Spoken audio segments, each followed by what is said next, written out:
क्या आपने कभी चेस का गेम खेला है? चेस में हर चाल के लिए सोच समझकर रणनीति बनानी पड़ती है, सही मौके का इंतज़ार करना पड़ता है और गलतियों से सीखना भी होता है। हमारी ज़िंदगी भी कुछ ऐसी है। हम सब अपने जीवन के शतरंज बोर्ड पर खेल ही खेल रहे हैं। हर कदम पर हमें सोचना पड़ता है कि कहीं कोई गलती ना कर दें। तो आज हम बात करेंगे एक ऐसे इंसान की जिन्होंने ना सिर्फ बिजनेस की दुनिया में शतरंज खेला, बल्कि ज़िंदगी के खेल में महारत भी हासिल की। वो है वॉरेन बफेट। वॉरेन बफेट की कहानी सिर्फ पैसा कमाने की नहीं, बल्कि हर परिस्थिति में हार न मानने, लगातार प्रयास करने, शांत रणनीति के साथ आगे बढ़ने और सफलता की है। उनकी ज़िंदगी के सबक मानो हमारी ज़िंदगी के खेल के लिए खास स्ट्रैटेजी की बुक हैं।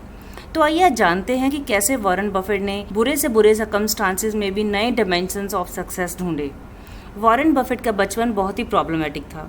उनकी मां की मेंटल हेल्थ प्रॉब्लम्स होने के कारण घर का माहौल बहुत टेंस रहता था। जब भी उनको हेडेक्स होती तो वो चिड़चिड़ी हो जाती और बच्चों से हार्शली बिहेव करती। इस डिस्टर्बिंग माहौल से बचने के लिए वॉरेन ने स्टैम्प्स और बॉटल कैप्स को इकट्ठा करना अपनी हॉबी बना लिया। इतनी कठिन परिस्थितियों के बावजूद वॉरेन ने कभी हार नहीं मानी और हमेशा अपनी पॉजिटिव आउटलुक के साथ आगे बढ़ते रहे। बफे की सफलता की कहानी शुरू हुई 7 साल की उम्र में, जब उन्होंने पब्लिक लाइब्रेरी से किताब उधार ली जिसका नाम था 1000 Ways to Make $1000। That sparked his interest in business and investment. But कुछ टाइम के बाद, after the great depression, his father face major loss and they were left with nothing, but they again restart on a positive note. 11 साल की उम्र में ही entered stock marketing business and purchased his first stock. उन्होंने 6 shares of city service के खरीदे, but share की कीमत तेजी से गिर गई और वहां उन्होंने सीखा कि रिसर्च और पेशेंस की importance. At the age of 13 Buffett ने फाइल की थी अपनी फर्स्ट टैक्स रिटर्न। तो हमें भी जल्दी शुरुआत करने की ज़रूरत है and let the time work it's magic. During his teenage years Buffett ने कई नौकरियां की, जैसे कि कार वॉशिंग, अखबार बांटना, sold golf balls and even worked in the grandfather grocery store. At the age of 17 Buffett ने विल्सन कॉइन ऑपरेटेड मशीन नाम की कंपनी शुरू की and buys a pinball machine. कुछ महीनों में उन्होंने 3 मशीनें खरीदी और 1 साल के बाद उन्होंने बेच दी at the $1200। It demonstrate his entrepreneurship skill, hard work and determination. But the life was not without any hurdle. कुछ साल बाद एक और चैलेंजिंग फेज शुरू हुआ जब सारी फैमिली वॉशिंगटन शिफ्ट हुए। His father become a congressman and they were struggling to adapt to a new environment and dealing with the mother's difficult behaviour. Buffett ने स्कूल स्किप करना शुरू कर दिया, hang out with the wrong guys. तब उनके father Howard Buffett ने Warren को guide किया to choose a right direction and Warren promised to never let him down, which shows the importance of mentorship and commitment. उनकी positivity को फिर test किया जब despite his exceptional academic record Harvard business school ने उन्हें reject कर दिया। But उन्होंने अपनी रिजेक्शन को अपॉर्चुनिटी में बदल दिया and got admission in Columbia University और वहाँ बेंजामिन ग्राहम के अंडर स्टडी किया, जो उनके मेंटर बने। ग्राहम की वैल्यू इन्वेस्टिंग आइडियाज़ ने वॉरेन बफेट के शेयर्स के प्रति दृष्टिकोण ही बदल दिया। ग्रेजुएशन पूरी करने के बाद Buffett wants to work with the Graham, पर ग्राहम ने मना कर दिया। बफेट लगातार उन्हें महीनों तक आइडियाज़ ऑफ इन्वेस्टमेंट मेल करते रहे और फाइनली ग्राहम मान गए। उन्होंने ज़िंदगी में बहुत बार हार जीत का सामना किया।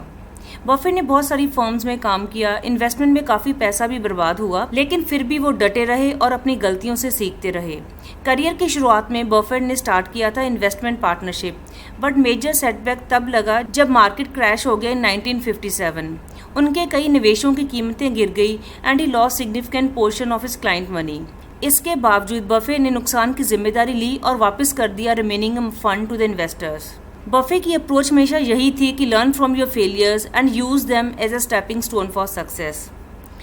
उनकी एक और फेलियर थी the investment in Berkshire Hathaway, जो कि एक स्ट्रगलिंग टेक्सटाइल कंपनी थी। बफे ने पहले कंपनी में पोटेंशियल देखा, लेकिन बाद में उन्हें महसूस हुआ कि टेक्सटाइल बिजनेस गिरता जा रहा है। नुकसान की कटौती करने की बजाय उन्होंने Berkshire Hathaway start investing on other businesses. He believed in playing long games.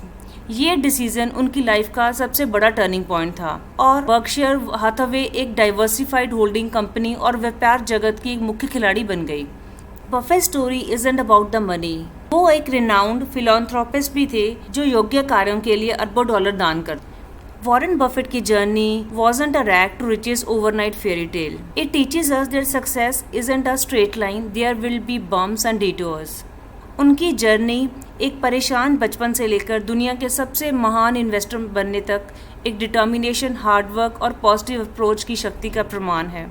उनकी कहानी हमें सिखाती है कि चाहे हालात कितने भी चैलेंजिंग क्यों ना हो, अगर हमारे पास determination, unwavering commitment, true education, patience, positive outlook है तो हम किसी भी प्रॉब्लम्स को ओवरकम कर सकते हैं and can achieve extraordinary success.